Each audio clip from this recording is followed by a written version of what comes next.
Good morning. Good morning and welcome to the Sunday morning service at the Unitarian Universalist Fellowship in Laguna Beach. My name is Pamela Floodman and I will be serving as your worship associate for today. We are delighted that you have chosen to join us this morning, either here in the fellowship building or virtually by Zoom. It is a joy that we have so many ways in which we can join together. I hope that you enjoyed our gathering music this morning, the beautiful melody of River Run Free, sung by the duo Mammoose. When I found this music this week, it seemed like a perfect fit for this morning's service on wise management of our water resources. And we are grateful today to Chris Newton and Taryn Kjolsing for joining us to help us learn more about the important work that they do as part of the South Coast Water District here in our community. Each Sunday, anywhere there is a service held in a Unitarian Universalist congregation, a chalice is lit. The Flaming Chalice is the symbol of our faith. If you have joined us this morning by Zoom, yes, I invite you to light a chalice within your home as Patrick lights the chalice for us here at UUFLB. Our chalice lighting words today are from the Reverend Sharon Wiley, who serves as minister and spiritual leader of the Chalice Unitarian Universalist Congregation in Escondido, California. The hours of day and night are in balance.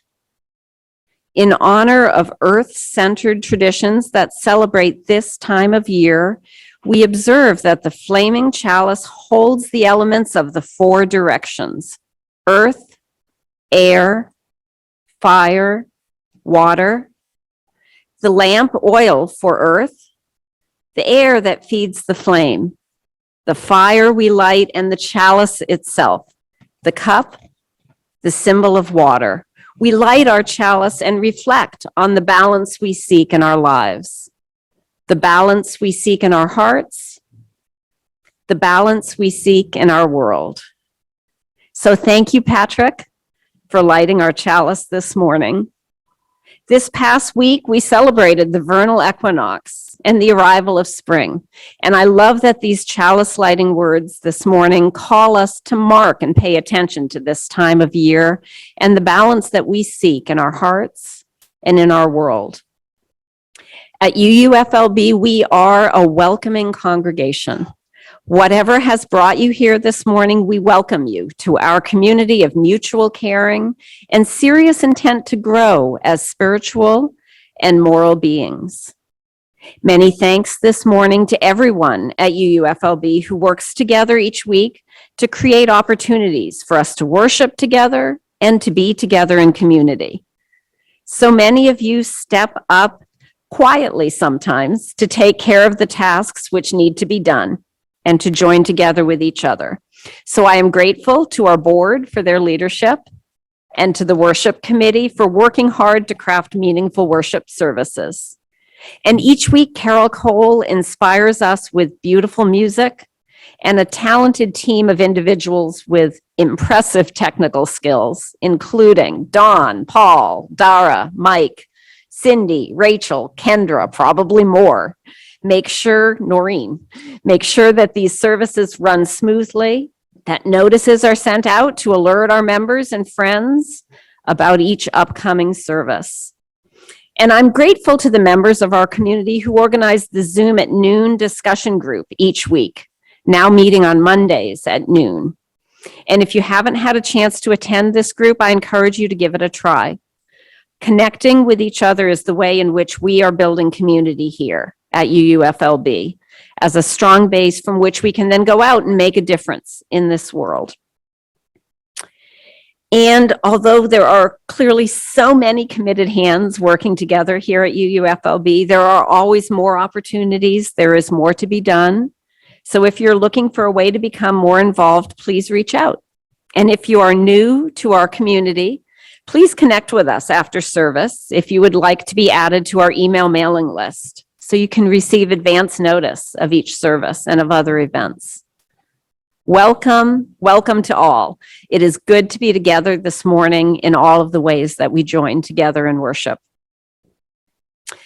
Dawn will now put up a slide for us, which gives advance notice of the upcoming services for the month of April.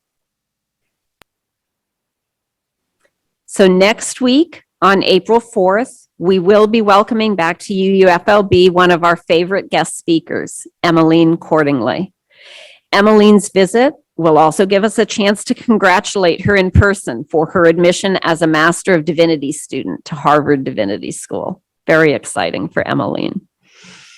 On April 11th, Stacy Pendleton will be joining us, bringing to us the music of her singing bowls, chimes, shamanic rattles, and her incredible voice for a service which focuses on the power of sound to heal.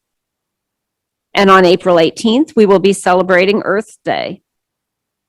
Finally, in April, on April 25th, we will have our April Social Justice Service. As many of you know, on the fourth Sunday of every month, we focus on a social justice topic. And on April 24th, we will be welcoming members from CLU, which is the Clergy and Laity United for Economic Justice, who do amazing work here within Orange County. I think it's actually Adam Overton who will be speaking with us. And Adam, in his communications with Kendra in organizing this service, has pointed out a number of the different topics that CLU is focused on right now in terms of supporting hotel and restaurant workers within Laguna Beach and Orange County, but also doing work within the prison system to improve the hot meal service that apparently is in big need of improvement within the prison system. And so what Adam suggested to Kendra was that sometime over the next couple of weeks, he'll help us see what's the biggest focus that would be most important for us to hear about during that service on April 25th. So I hope that many of you are able to join us for these services. And following today's service, I hope you have time to stay for a bit and connect with each other, both those of you who are here in the fellowship building and also our attendees on Zoom during the virtual cafe after the service. And our speakers have also indicated they're happy to stay for a little bit after the service as well to answer questions. I have two announcements to make this morning, and the first one is very exciting.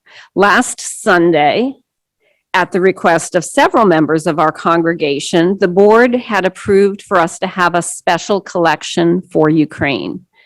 And so during our service last Sunday, we collected $632 in the basket and also $270 by PayPal for a total of $902 last week for this special collection. These funds have been sent to the Unitarian Universalist Service Committee Emergency Response Fund to help support the work that they are doing for Ukraine.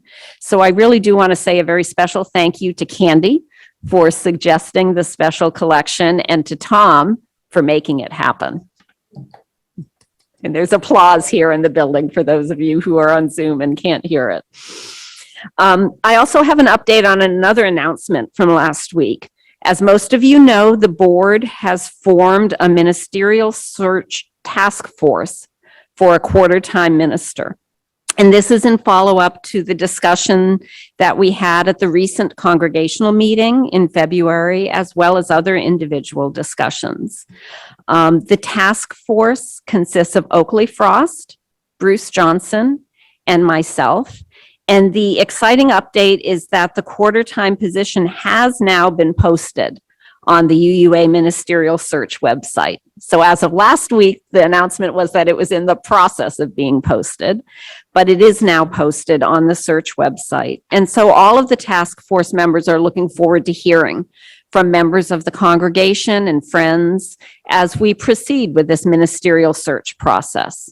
So if you have any questions or ideas to share, please reach out to Oakley, Bruce, or to me. Now, on this Sunday morning, our social justice service for this fourth Sunday in the month of March will focus on the work of the South Coast Water District to protect our water resources. And we are very fortunate this morning to welcome two leaders at SCWD, who are passionate about this topic.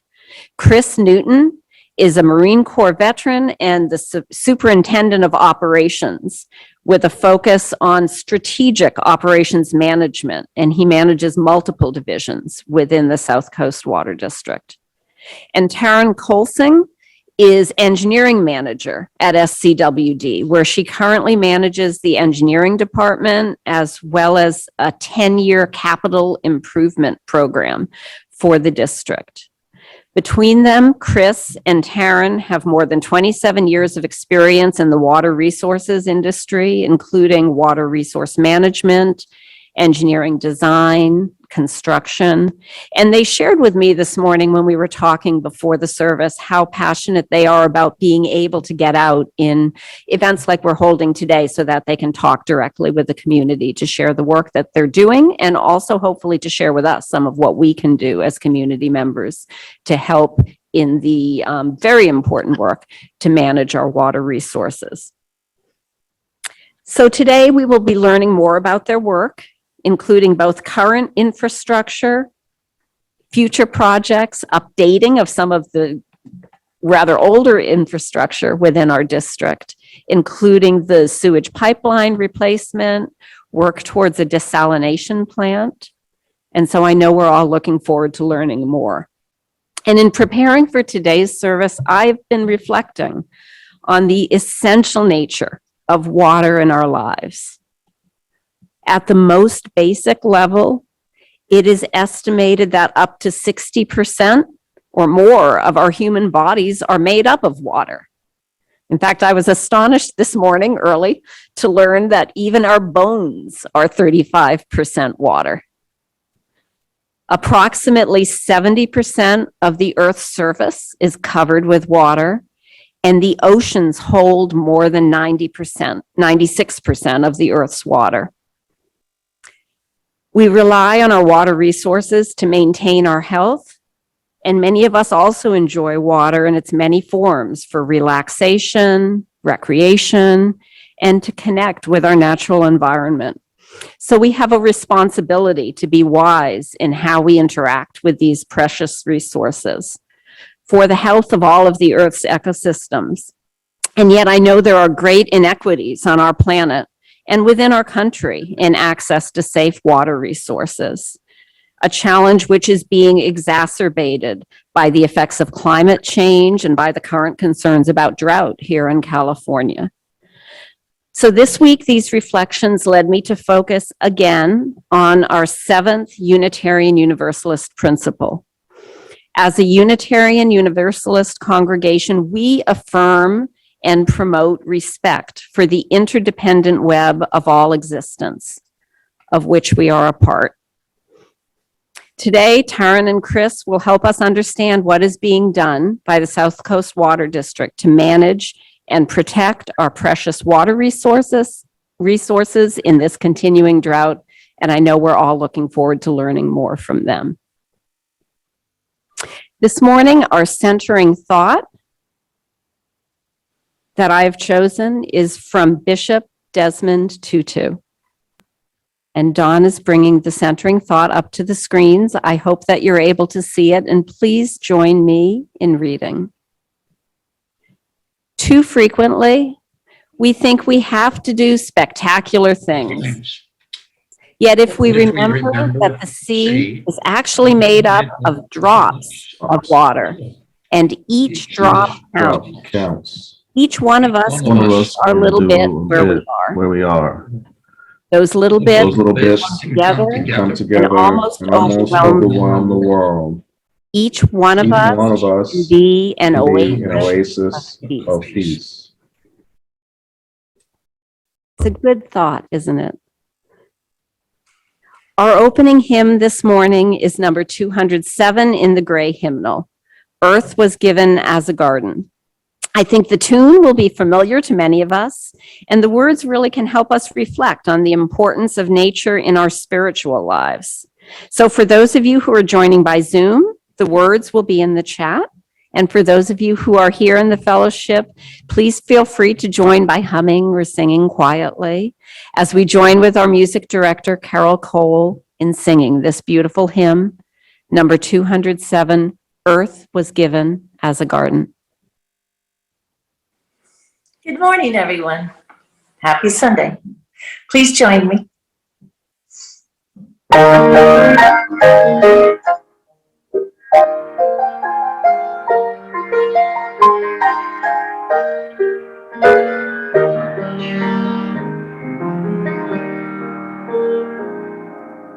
Earth was given as a garden, grateful for humanity. Tree of life and tree of knowledge, placed for our discovery. Here was one for all your creatures, born of land and sky and sea. All created in your image, all to live in harmony.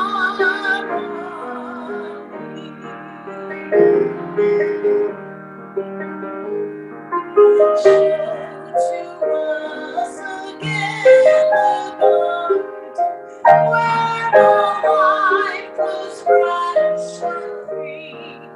Gently guide your sons and daughters into full maturity. Teach us how to trust each other, how to use your good on power, how to touch the earth with reverence and transform allegiance love. Bless the earth and all your children, one creation, make us whole.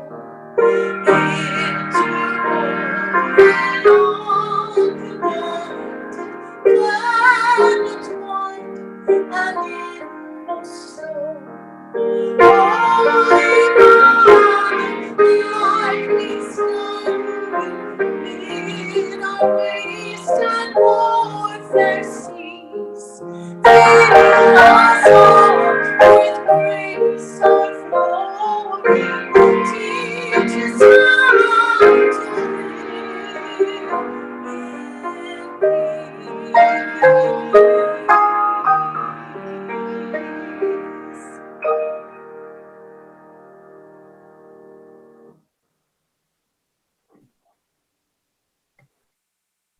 Let us take a moment now to remind ourselves why we come together as a community. I invite you to read these words of our unison affirmation together when and if it feels right for you. And if you wish and you're joining us by Zoom, please unmute your microphone so that you can hear your voices joining together. The words of the unison affirmation will be on your screen. And actually, there are 2 screens of words of unison affirmation. So please join me in reading. May we be reminded here highest of our highest aspiration inspired to bring our and inspired to bring our gift of love and service of the altar of humanity. May we know know once again are not that we are not isolated isolated beings, but but connected in this to mystery and miracle, to the universe, to this community, and to each other. They're powerful words. And we have now come to a time in our service to briefly share important events that have touched our lives in the past week. Our joys, when shared, are amplified. And in sharing our sorrows, we provide the support and the care that are vital for all of us in community.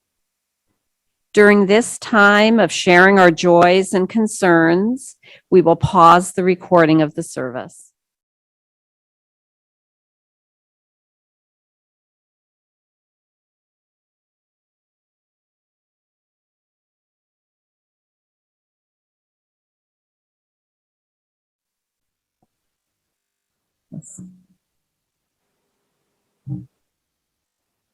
It is as much a blessing to be able to give as it is to receive.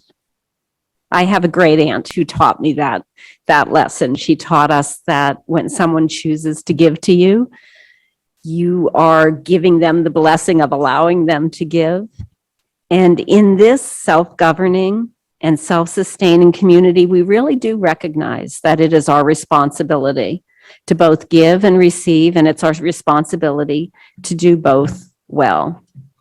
Our fellowship depends on the love and the generous contributions from our members, and we are empowered by the innumerable gifts of those who join in covenant with us: time, compassion, humor, and financial contribution. And all of our gifts generously given are needed for this fellowship, for its continued good work in the world. So during this time of offering, we will be passing a basket within the fellowship. And for those of you on Zoom, the information on your screen provides 2 additional ways in which you can give, either electronically or by sending a check to the fellowship.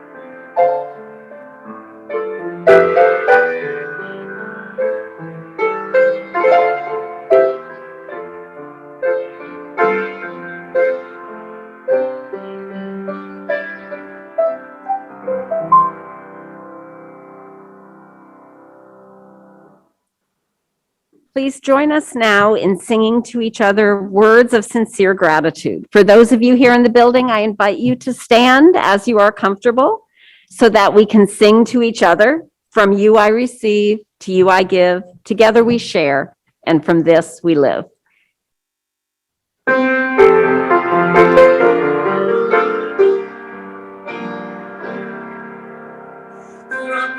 You I receive, to you I Together we share, and from this we live. From you I receive, to you I give. Together we share, and from this we live.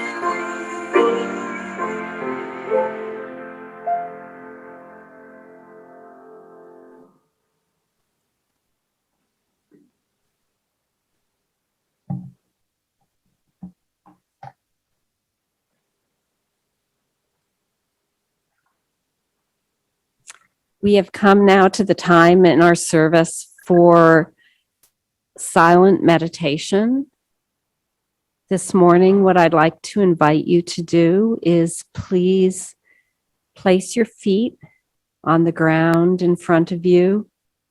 Get comfortable in your chair. You may want to look at the screen with its picture of a single water drop, or you can close your eyes and feel your breath as it comes in and out, breathing in and breathing out. Together, as we listen to the birds outside, we will have a short period of silent meditation as we center ourselves. And at the end of our silent meditation, we will have music that will bring us back to the service.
So now please join me in welcoming our guest speakers from the South Coast Water District, Chris Newton and Taryn Kjolsing.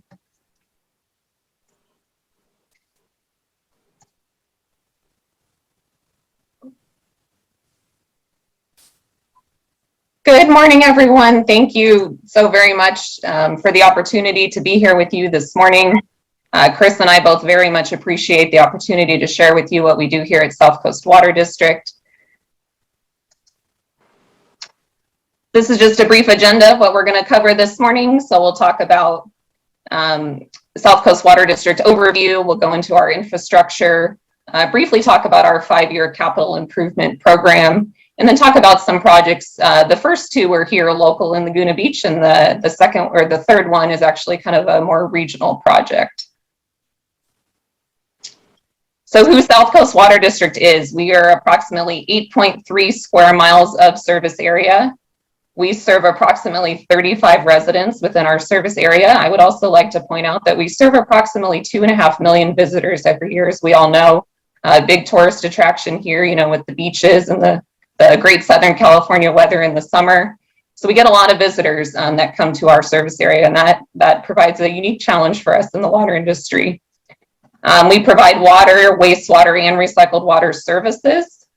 Our service area includes South Laguna Beach, the entire city of Dana Point, and then areas of San Clemente and San Juan Capistrano. Since about 2000, the district has also operated and maintained, planned and implemented the capital improvement program for the joint regional water supply system. This is a joint system that's owned and provides water to South Coast Water District, also districts such as Irvine Ranch Water District, El Toro Water District, cities of San Juan Capistrano and San Clemente, and also some of our neighboring agencies down in the south, particularly the San Diego County Water Authority. This is just a map showing that joint regional water supply system. So it's really a regional system. And the importance of this is that, you know, it's some big pipeline, anywhere ranging in size between 6-inch and 60-inch in diameter. And in the water industry, that's quite big pipeline. Really an important regional aspect that brings water to Southern California. And South Coast Water District is very honored to be the contract operator of that system. We also have experience in operating various plants. What we call our groundwater facility plant, or our GRF. This is where we treat up to 1,300 acre feet per year of groundwater. We put this into our water system for drinking water. We also own and operate the Aliso Creek Water Reclamation Facility. This pulls creek water out of Aliso Creek and treats it to drinking water standards. We also are contract operators of the Salt Creek Ozone Treatment Facility and the Poche Clean Beach Project Treatment Facility. And really just what I wanted to point out here is that South Coast Water District is so much more than just water, wastewater, and recycled water. We have a regional footprint, and we also have experience maintaining and operating various treatment plants. We are also a member of the South Orange County Wastewater Authority, or what we call SOCWA. This is the regional wastewater treatment facility. And so South Coast Water District collects the wastewater that is produced by our customers, and we maintain and operate the pipelines and the lift stations that get it to the treatment plants. And then SOCWA actually owns and treats the wastewater that comes in. And so there's 3 plants that we send our wastewater to. The Coastal Wastewater Treatment Plant, that's located in South Laguna Beach, at the end of Aliso Creek, if you're familiar with where the ranch, golf course, and hotel is. If you keep going into the canyon, that's where the Coastal Treatment Plant is. I'll now pass it over to Chris, and he'll cover the next couple slides. Thank you, Taryn. And good morning, everyone. Thank you for allowing us to be here. I'll go ahead and I'll cover the specifics of our infrastructure. First, we'll cover our distribution system, or our water facilities. South Coast Water District has over 160 miles of water main that flows through the service area that Taryn described. Within that service area, there's 11 pressure zones. For those pressure zones, we have 9 booster pump stations, which kind of pump the water throughout the different pressure zones and throughout our service area. And we have 13 water storage reservoirs that store about 21 million gallons of potable water. On our wastewater side or our sewer side, we have 140 miles of gravity main. How that differs from the water mains is water is obviously pressurized to move. Sewer, most of the way it gets through our system is through gravity until it hits one of our 13 lift stations, which then pumps it back up to where it feeds gravity again. And it just kind of continues to do this down our service area. When it leaves a lift station, it can travel through one of our 3 miles of force main pipe until it turns to gravity again. Our recycled water system consists of 21 miles of recycled water main. Within that system, there's 4 pressure zones and 3 pump stations. Those are, you can look at those the same way you look at the water system, just a different type of water, but it's a complete pressurized system. And we have 3 water storage reservoirs that store 4.8 million gallons of recycled water. Taran mentioned, some of the projects that we have going on. This is what we call our CIP, capital improvement projects. This is our look to the future of what we see we need to work on, or what we see we need to improve for the community. I believe Pam mentioned earlier about the aging infrastructure. These kind of projects are fit into our CIP. Right here is just a graph that goes over our total 5-year CIP, which is $191 million. If you look at the bottom, you can see where, what years are allotted for which amount of money. Currently, we're in a CIP of $32 million. I'll go over the 2 projects that are largely, responsible for that. And as we go out in the next couple of years, you can see that our CIP is to increase, and then it'll slowly taper back down as some of these larger projects come to completion.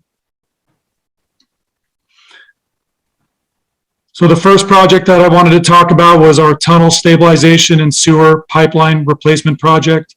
For anybody that has heard of this, this is the tunnel that runs along the coast of South Laguna Beach. It was originally constructed in 1954, and it starts in 3 Arch Bay, and it ends in Aliso Beach towards La Senda. The tunnel's a 24-inch, the pipeline through the tunnel is 24-inch sewer line, and it's a gravity flow that flows from the La Senda portion of it, and it ends near 3 Arch Bay and down at Aliso Beach. It carries about 1 million gallons a day of sewer, which ends up going to the coastal treatment plant, which is owned by SACWA, that Taran mentioned we're a member agency for, and that's in the Laguna Canyon. That's by the Ranch Golf Course. So the tunnel transports all the sewer by gravity to one of our lift stations, which I'll talk about next, that then takes it to the treatment plant. The tunnel was hand mined and blasted to approximately 5 feet and by 6 feet dimensions. Some sections are supported by treated wooden timbers. The original VCP sewer line was replaced in 1974 to Techite, and this entire project is being upgraded. The pipe is being upgraded, and the sewer tunnel is being made bigger so that our staff can maintain the sewer pipeline that is inside the tunnel in a safe manner and for a long period of time. The tunnel's been around for a long time, and it needs to be improved for it to continue to be a safe operation and serve the purpose that it's there for. If you look at the current project that started in 2017 and it goes up to current today, I mentioned earlier in the Aliso Beach, if you look at the yellow highlighted area, that's what's been completed. So from Aliso Beach through Camel Point, through Table Rock, Circle Drive, and 1,000 Steps, all the way down to 3 Arch Bay has been mined already. The current pipeline is still in place. The new pipeline has not been installed yet. We're completing the mining of the tunnel. And at the very end, to the very right side of your screen, you can see a little blue area. That is the construction that is left.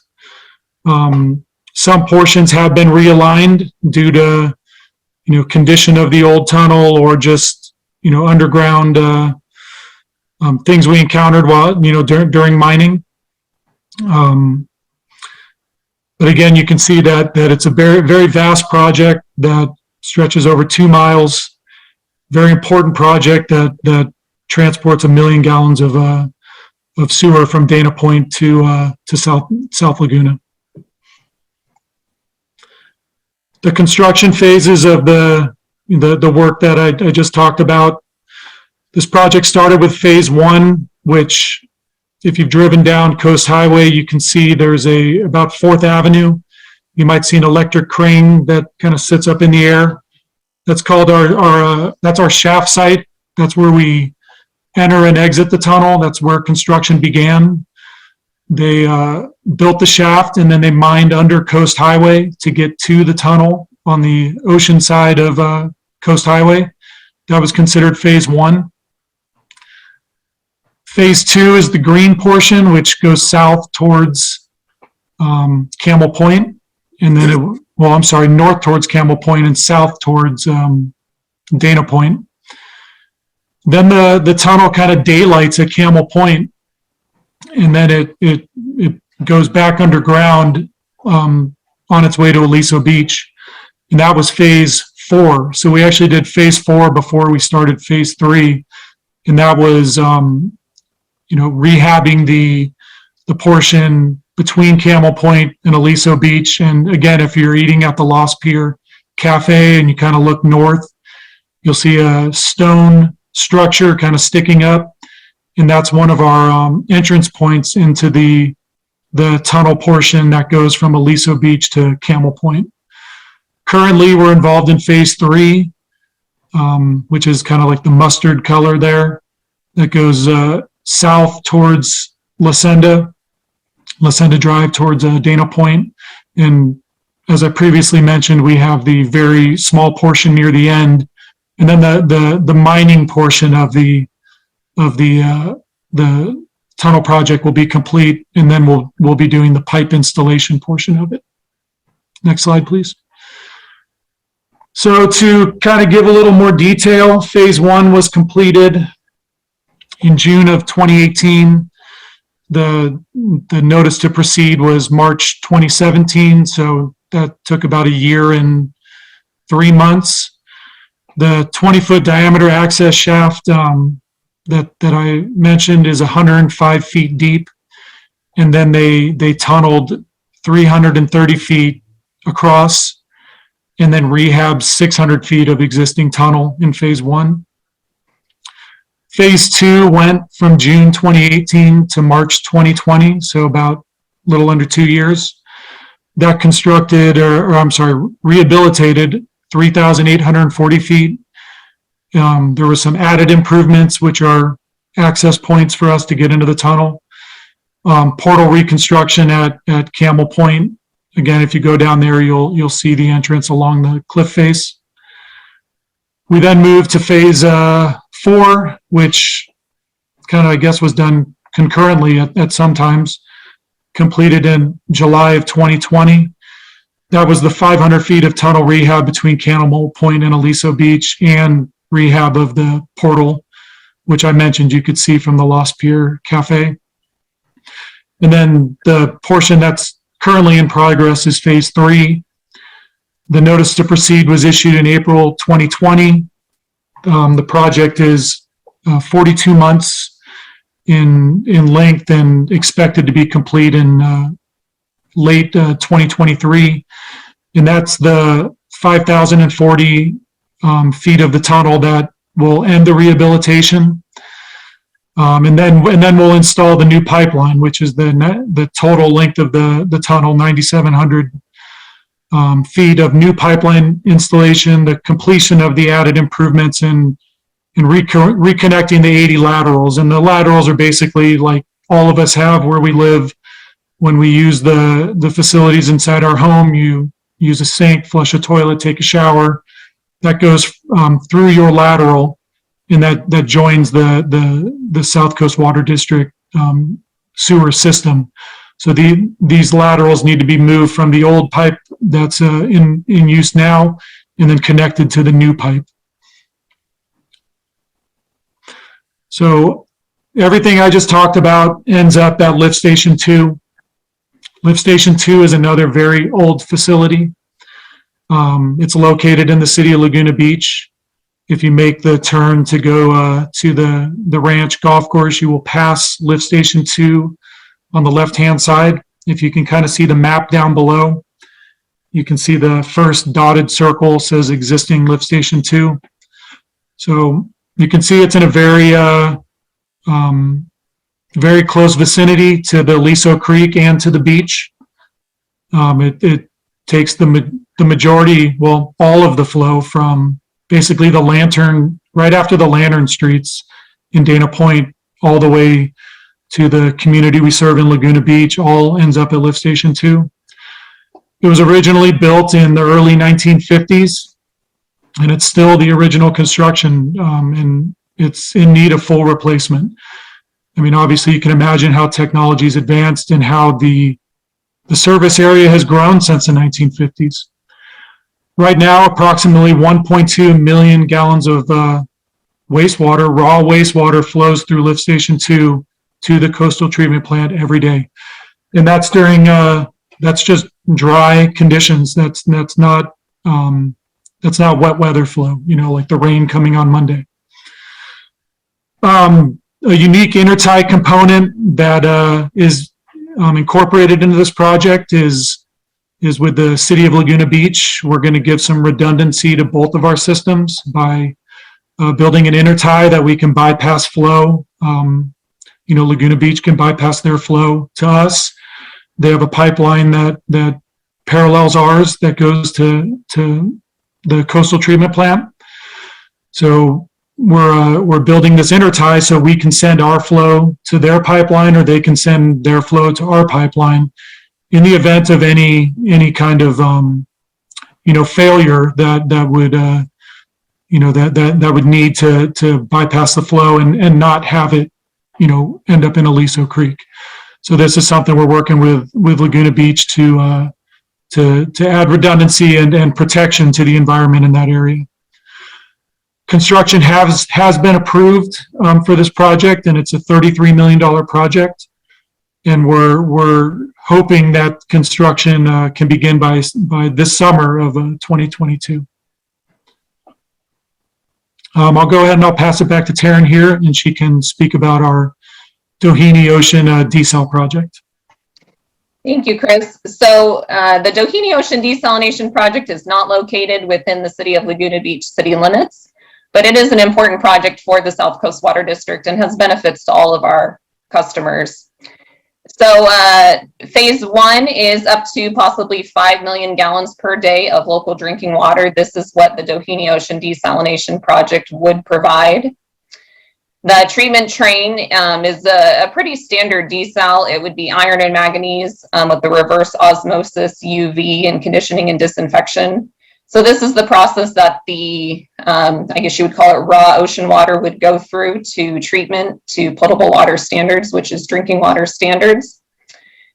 The subsurface intake plan is Slant Wells, and this is a little bit unique. This is opposed to the vertical wells that you typically see on most desal plants, and I'll cover the slant well technology in a future slide. We're looking at some local and regional conveyance options. Obtaining the water from the ocean and treating it is one thing, but then how do you get it out to the customers? And so we're looking at different options, and that's why South Coast Water District, being a contract operator of the Joint Regional Water Supply System, is a real benefit here. We already have this large diameter pipeline in place to use as a conveyance option. For a project this size, we would look at different delivery methods. Typically, your standard construction project, you put together the design, you go out to bid, and then you go into construction. However, a project like this leads itself to possibly a design, build, operate alternative. And this is where, you get the design to a certain point, say 30%, and then you bring on a team. So you would bring on a contractor team, an operator team, and the design team, and they would kind of work through some further design options as the plant is being constructed. A couple benefits here, you save on time with construction. And as we find out in most of our projects, contractors really have a good handle on how to efficiently and effectively deliver projects. A lot of times we're out in construction, and contractors offer alternatives. And so having this delivery option here for the Desal project really has some benefits. The ultimate capacity of the Desal project could be up to 15 million gallons per day.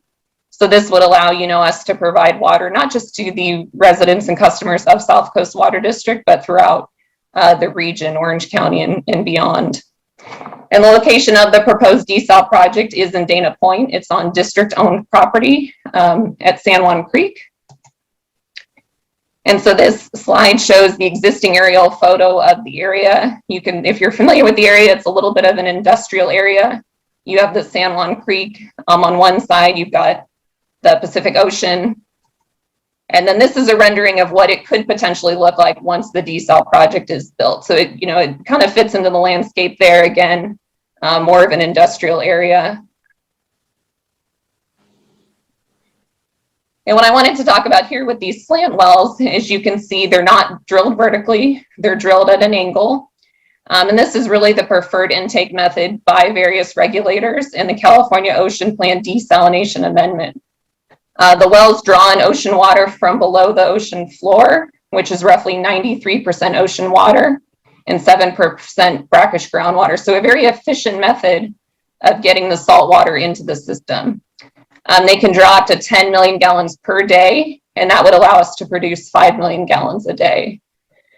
The slant wells would also be fully buried near the beach at Doheny State Beach. So of course, one of the concerns is, once the Desal project is constructed, what visual impacts will there be on the beach? And the nice thing about the slant wells is that they're fully buried, and so the visual impacts would be minimal. This map shows a couple of the proposed locations for the slant wells. You can see there's currently 5 proposed locations. And depending on the size, the ultimate size of the Desal plant, we would either construct more or less, but 5 is expected to be the maximum. And so you can see these are located right on Doheny State Beach. Again, visual impacts are expected to be minimal once construction is complete. This schedule is a little outdated at this point, but like most construction schedules, it's a moving target.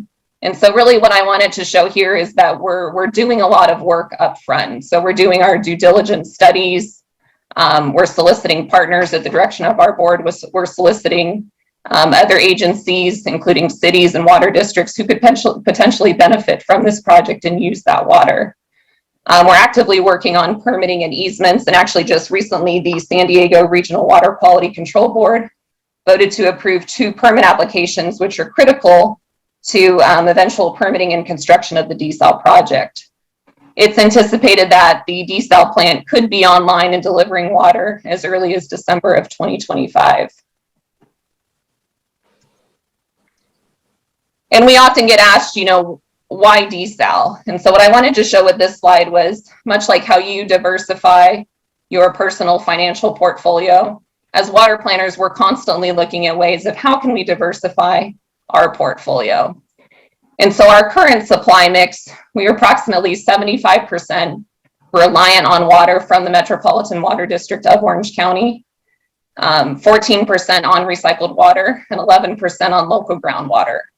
And really concerning is that 75%. That's a big percentage to be reliant on another agency. And of course, the pipelines that convey that water to us, are subject to seismic hazards. Of course, we are near the end of the long pipeline, so there's other agencies also pulling water off that.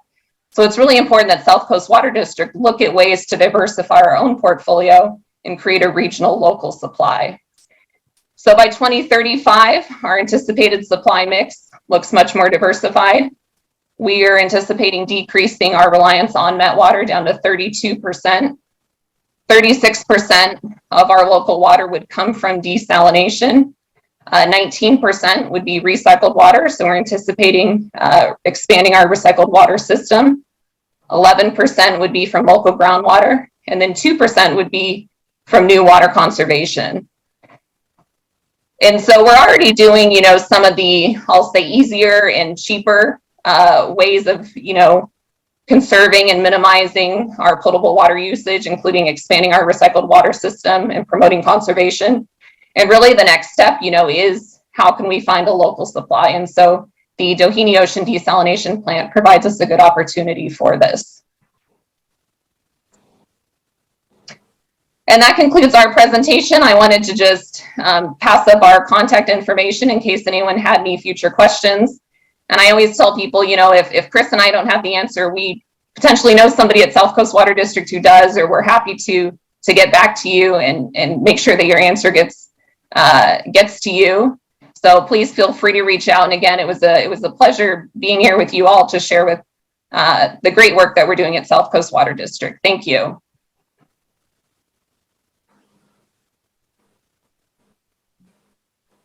Great. Well, thank you. Thank you so much, Taran and Chris, for giving at least me a lot more detail about the complexities of dealing with our wastewater, bringing us the water that we use within our homes and within our communities. So I appreciate all of the information that you shared with us today and the perspectives.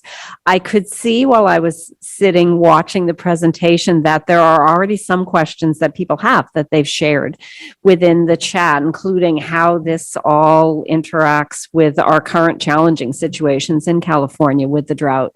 So again, I'm grateful to you for being willing to stay after the end of the service today, because I can tell already there are going to be some questions and I think some good discussion.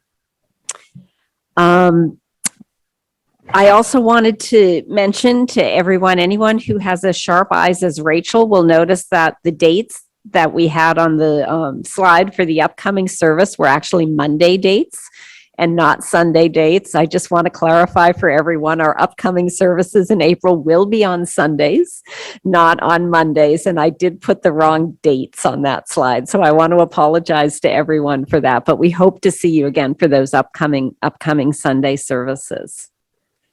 Now, our closing hymn this morning is number 1024, Spirit Says Do.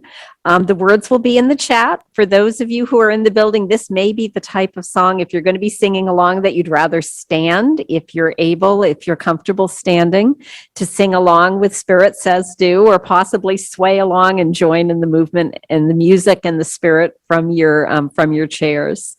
Again, please join Carol in singing number 1024, Spirit Says Do. Good morning. Let's have fun. Gotta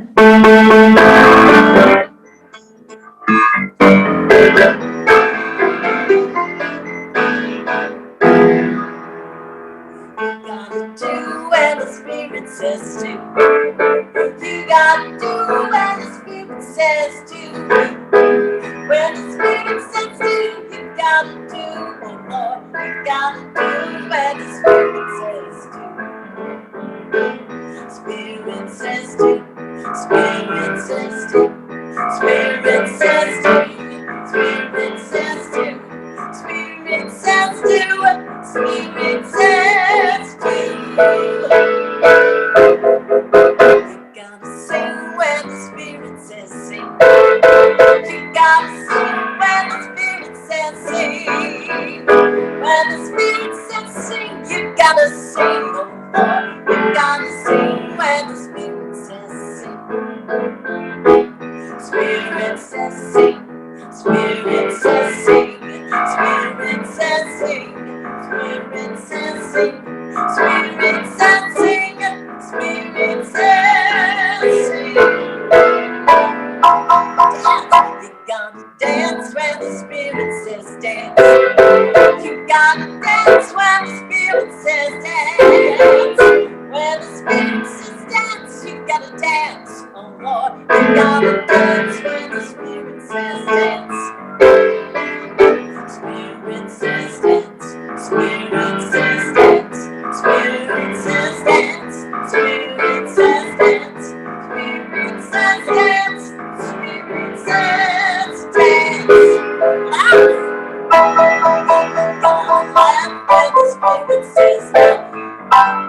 gotta laugh when the spirit says laugh. When the spirit says laugh, you gotta laugh once more. You gotta laugh when the spirit says laugh. Spirit says laugh. Spirit says laugh. Spirit says laugh. Spirit says laugh. Spirit says laugh. Spirit says laugh. Shout! Shout when the spirit says shout. You gotta shout when the spirit says shout. When the spirit says shout, you gotta shout. You gotta shout when the spirit says shout. Spirit says shout. Spirit says shout. Spirit says shout. Spirit says shout. Spirit says shout. Spirit says shout. Do. You gotta do when the spirit says do. You gotta do when the spirit says do. When the spirit says do, you gotta do, oh Lord. You gotta do when the spirit says do. Spirit says do. Spirit says do. Spirit says do. Spirit says do. Spirit says do. Spirit says do. Spirit says do.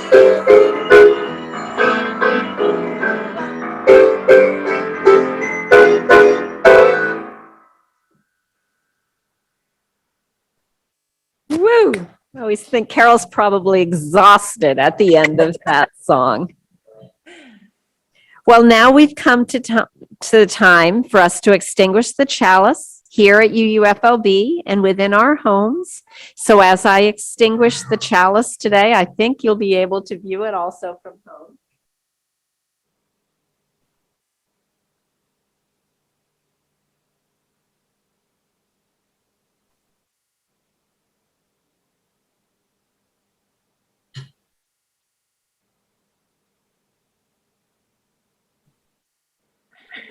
We extinguish the flame, but not the light of truth, the warmth of community, or the fire of commitment. These we carry in our hearts until we are together again. So now please join, perhaps form a circle here within the fellowship as we're able, and join together in singing our closing song, Let There Be Peace on Earth.